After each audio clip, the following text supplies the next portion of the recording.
What's up? AND-TONIO here, and today I have a magical character video just for you. In this case, I'm going to be talking about my favorite male singer of all time, Your Majesty Elvis Presley. I love this guy. I think that any kind of performer, it doesn't matter if you are a comedian, a magician, an actor, anyone can learn a lot from this guy and his presence and his performances and how he kind of made a mixture of his culture and other cultures and what he loves basically and who he was. He was basically him 100% on stage. So without further ado, let's take a look at the tips that we magicians can learn from the master again, Elvis Presley.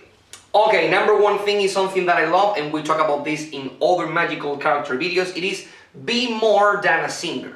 I talk about this, be more than a comedian, be more than an actor, be more than a singer. When you are watching an Elvis Presley concert, you may be interested in the music, you may be interested in the singing, you may be interested in the clothing, in the character, in the person, in the show, but there are a lot of different things to focus. It is not just a person singing things beautifully and you going like, oh, that's very well done, I love that, and let's go to the next song. It's like a lot of things packed in there, and I think that very few singers have that kind of impact that you are going to see their show. Maybe I'm thinking about Bruno Mars. I would love to do a video about Bruno Mars because it is great. People love to see him and listen to him. They are funny, they know how to dance, and in the case of Elvis Presley, we know that a lot of girls, a lot of women at the time love to go to the concerts basically because they were in love with Elvis Presley. Maybe they didn't like that much his music, but they were so in love with this image, with this guy, that anything that he did, any move that he made, any song that he sang, it was going to be the best thing that they ever saw or that they ever heard. So when you are more than a magician, than a comedian, than a singer, you impress more people, and this is something that I said a lot of the times.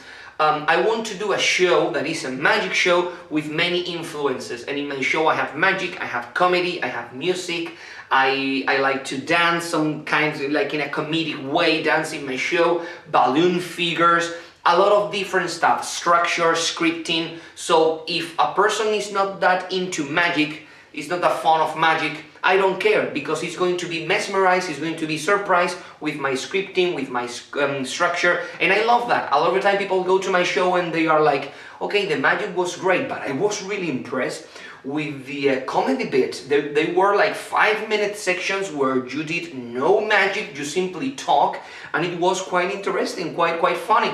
And I love that, because if you do 3 or 4 different disciplines in your show, even though it's still a magic show, more people are going to be interested in you. If you only do magic, pure magic, like magic, people are going to get bored after a while, right? And when people get bored, you know what happens? You get hecklers, you get people trying to find the trick, because if people get bored, they are going to find their own way of entertainment, right? If you are entertaining by yourself, people are not going to be thinking about other ways to be entertained, and they are going to follow the path that you already created for them towards the beautiful land of Oz called entertainment. Okay, so this guy's show is simply amazing. If you watch any kind of video, his last performances, the show that he had on Vegas was great. So pure show, pure performance. It is still a concert because it was a live concert, but it was much more than that. Much more than this. Yeah, it was much more than that. It was a show. So that's exactly what you should do. You must have a magic show that is first a show, and then we talk about the magic. Yeah. Okay, second tip. I love this tip, and it is basically the important thing is the feelings that you are creating inside your audiences. As simple as that. It doesn't matter the tricks that you do, it doesn't matter the comedy bits, the routines that you have, if you are not creating the feelings that you want inside your audiences. Matt King says in a documentary that I love, where multiple magicians talking about magic, and he says most magicians say that the tricks that you do, they don't matter. What matters is your performance style, but I think that that's complete BS. He said that 100% BS, because the tricks that you do, they truly and really matter. And I understand where he's coming from, because what he's saying is, with my tricks, with the routines that I have, if I had Matt King's routines, I would say exactly the same thing, right? Masterful routines.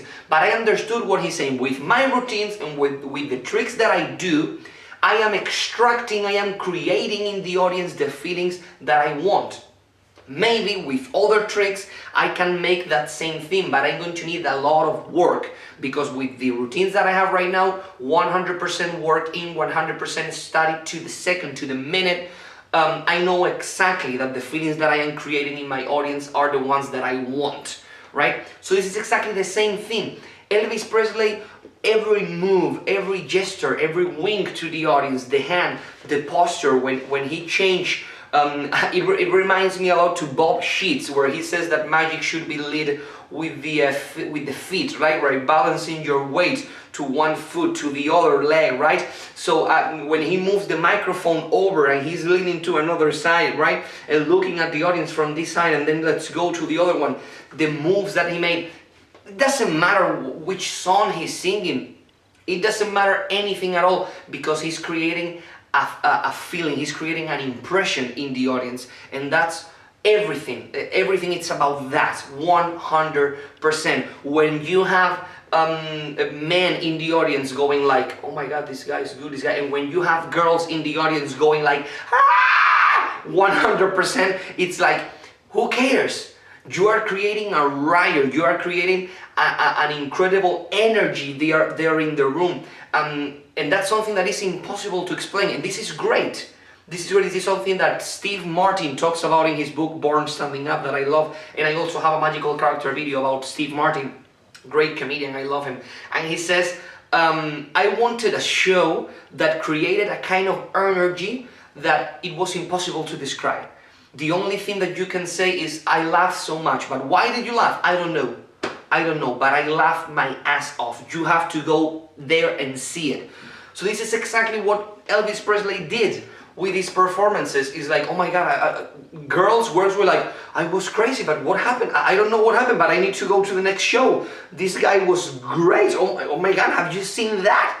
So I think it's quite interesting to go there, and I think it's very important to have a goal. To have a clear goal every time that you write something, that you are creating a routine, and your main goal should always be, what feeling am I trying to extract from my audience, right? When you have that goal in mind, it is perfectly clear. If you don't have that goal in mind, that means that you are simply doing a trick because you like it, because you think that it's clever, because you think that it has a fully method. But I think that's very low artistic value and level from your side. I think that the most difficult thing to do is saying, I want this feeling from my audience at this specific time of the show, and this trick is going to achieve that. Okay? Great lesson. Let's take a look at the next tip. Okay, this next tip is quite interesting, and it is basically your roots, okay? Know your roots, know the things that you know since you were born, basically, and adapt them, put them inside your show. Elvis Presley, when he becomes a hit artist, many people consider him the most famous person, the most important celebrity, solo celebrity in the history of the world, from the moment he was born to today. Even today, we think that Elvis Presley is still the most single person that ever lived. And basically, you tend to forget your roots. When you have a lot of people working for you, a lot of people that depend on you, you start to look more to the modern side of art, try to do something new, try to forget about your past, try to do the things that are selling right now. And this can happen to actors, comedians, magicians, anyone. And this happened to Elvis Presley too. And when he started performing again, I think it was in a hotel in Vegas, stuff like that, he could arrange his own show, and he went back to the roots. He went back to performing the type of music and the style that he wanted to perform. I know it's quite controversial, the idea of the music that Elvis Presley used, because it was like a black people related music, you know, the blues, the rhythm and blues and all that stuff. He was one of the creators, one of the main people that created the idea of rockabillys, right? but I know that the origins of his styling of the style is quite controversial, right? But the main thing here is that he is from the south of America, and he discovered this type of music that elevated him to another plane, basically in a church and in very small, very stinky little bars. And when he wanted to go back to his roots, this was the style of music that he wanted to put across, that he wanted to use.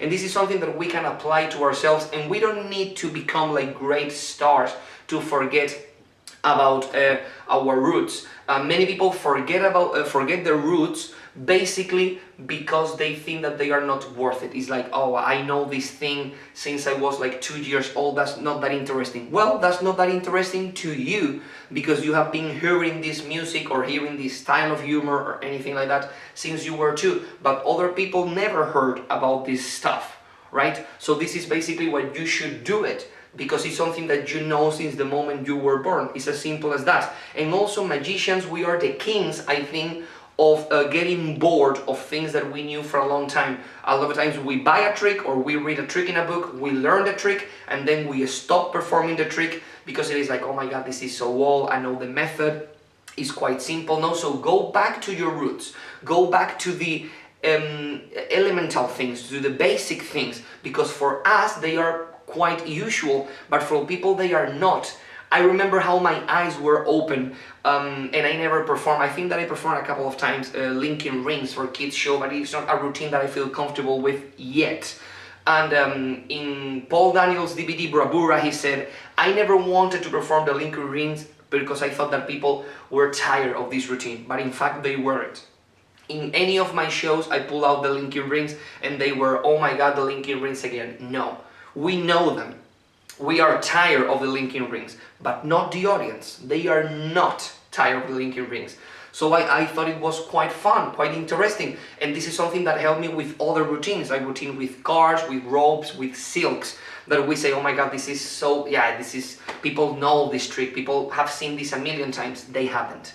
And if you have an original presentation and fun presentation, like Paul Daniels, the master Paul Daniels did, sadly, it is even better. It is even better to differentiate from other people. Go back to your roots. In my case, I am from the south of Spain, and we have here, as I talked to you before in other videos, every year we have a carnival, and I would love to do a video about the carnival here, because it is the people, normal people, everyday working people, they get together in groups and we create original songs, music and lyrics, original songs. Most of them are funny songs to talk about things that happened in the current days, things that the current situation, and describe it in a funny way, right? And it is quite difficult to be a funny person and have a funny comedy and magic show in a place where every year normal people like you create an hour full of material with jokes and music. So you have to be very, very good, because maybe your partner at school or your partner in your job in the school, in my case, is also in a group, and he's like, oh, so I write some things for my chirigota, which is one of the names of the groups.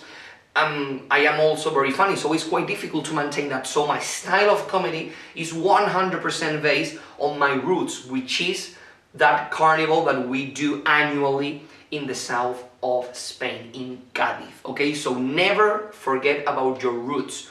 And when I talk about roots, I talk according to the place where you were born, your culture, and about magic. Never forget about your roots. Never forget about the basic thing. It could be basic for you, but not for the audience. Let's take a look at the last tip. Okay, this is the last tip of things that we can learn from the master, the king, as it was Elvis Presley, and it is luck. Yeah, a lot of people think that Elvis Presley got extremely famous because he simply was lucky. Okay, he was like the very first person that was in that great moment was rock and roll was becoming a thing, when television was also becoming a thing. So he was like in the perfect moment, in the perfect time, when he was attractive and a good singer and young. So it was like in the perfect moment, right? And one of my favorite definitions of luck, I think that I read this definition in a Spanish book about time management, which I love. It says that basically luck is when opportunity and skills match. When you have an opportunity and skills to fulfill that opportunity and they completely match, right? I remember a case when a friend of mine got a job singing, right? I think it was like kind of a hotel or thing like that, and he was, oh my god, I am so lucky. It was 100% luck. Oh my god, I hate that because it was 100% luck. I was at a party and someone told me that's the director of this hotel, and someone was with the guitar and I start singing and the director of the hotel was, can you sing that? Of course I can sing that. And I sang the song and he was, and can you sing this ballad? Okay, of course I can sing it. Okay, could you please call me because I'm looking for a singer in my hotel. And he got the gig for a whole summer. And he was like, I am so lucky. And I was like, okay, luck is when opportunity and skills collide, when they match. You had the opportunity because you met the director of the hotel in that party. But if you didn't have the skills, if you couldn't sing the way you can, by the way, my friend sings extremely well, you wouldn't got the gig. So yeah, you have the opportunity. That way, we can talk about luck because you were in a party and you met this guy and you never intended to. But you have the skills, right? And you need to have the skills. And also this book says that the opportunity is something that you can make happen.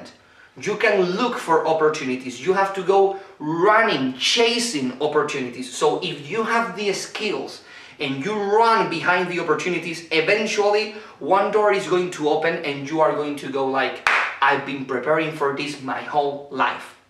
As simple as that. Opportunity meets skills. And I think that Elvis Presley was looking for opportunities. Other opportunities, he basically found them, found him, like, oh hello, I am an opportunity. Are you Elvis Presley? Oh hello, I am the biggest opportunity in your life. But he had the skills to surpass any expectation that anyone could have from him. And I think that being lucky is not a bad thing.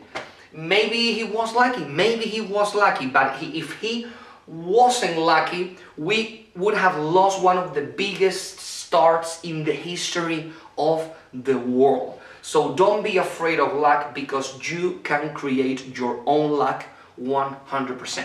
So that's everything for today's video, guys. I hope that you found this information useful. Please comment below, subscribe, and I will see you, as always, in a near future. Bye there. Thank you very much.